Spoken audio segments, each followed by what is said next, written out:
আপনার সন্তানকে সবসময় অভাবের কথা বলবেন না। তাকে সবসময় পজিটিভ কথা বলবেন। মন বড় করতে শেখাবেন। অভাবের মাঝে তাকে আটকে রাখবেন না। তাকে মন ও মানসিকতা বড় হতে শেখান। তাকে সাধ্যের মধ্যে থেকে যতটুকু পারেন দামি জিনিসপত্র কিনে দেন। তাকে সামান্য রাখাল বালকের ব্যাংকার হওয়ার গল্প না বলে এরদোয়ান কিংবা বাইডেনের গল্প বলেন। মানুষ তার স্বপ্নের সমান বড় হয়। এই চরম সত্যটা ছোটবেলায় তার মাথায় গেঁথে দেন। তাকে বলেন যে কোনো কাজ সম্মানের, শুধু চেয়ারে বসাই পড়ালেখার উদ্দেশ্য নয়। চিন্তার মুক্তি না হলে পিএইচডি করেও কোনো ফায়দা নেই। নিজের বিবেকের কাছে তাকে সৎ থাকার শিক্ষা দেন। তাকে বলেন এই দেশই পৃথিবীর শ্রেষ্ঠ দেশ না।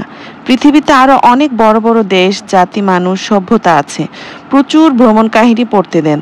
10-12 বছর বয়স হলেই যেন তার ভিতর সুইজারল্যান্ডের ইন্টারলেকেন কিংবা কাশ্মীরের কোনো সকাল দেখার স্পৃহা তৈরি হয়।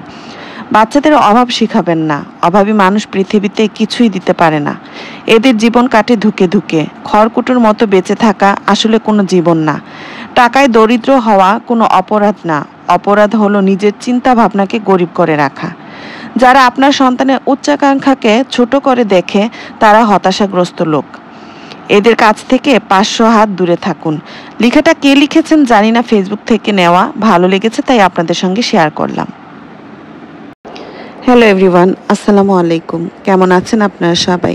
আশা রাখছি যে যেখান থেকে বসে আমার আজকের এই ব্লগটি দেখছেন সবাই আল্লাহর রহমতে ভালো আছেন, সুস্থ আছেন। আলহামদুলিল্লাহ আমরাও ভালো আছি।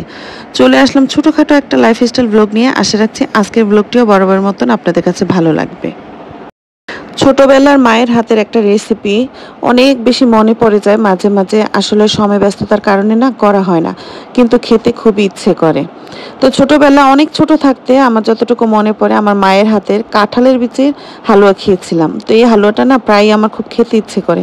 এখন বয়স হয়ে যাচ্ছে, আস্তে আস্তে মনে হচ্ছে কোনো একদিন হয়তো বা করে খেতে পারবো না। তো যেহেতু মনে পড়ে বারবার, তো যেভাবে পারি আর কি তৈরি করে নিই। তো যেই বলা সেই কাজ, এখানে আমি কাঁঠালের বীজের হালুয়াটা তৈরি করে নিয়েছি, কিন্তু আমার মা যেভাবে বানাতেন আমার একদমই মনে নেই। একদম ছোটবেলায় খেয়েছি তো।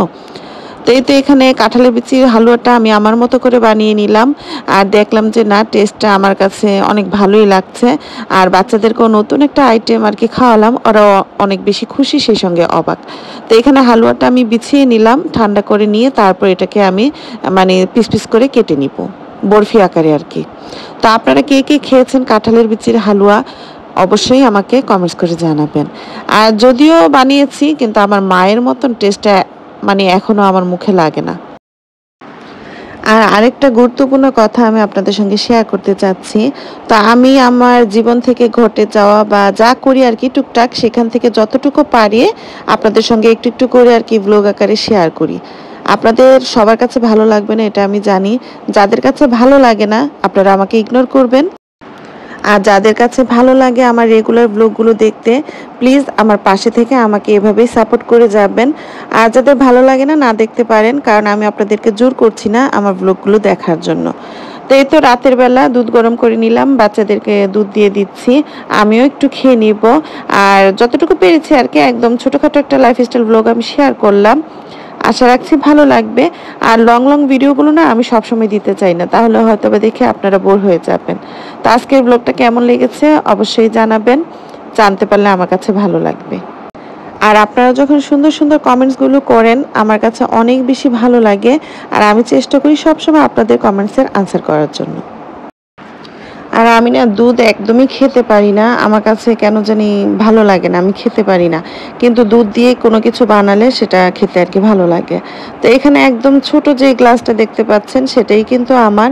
আর বাচ্চারা বলছিল যে কে কোন গ্লাসটা নিবে এই আর কি।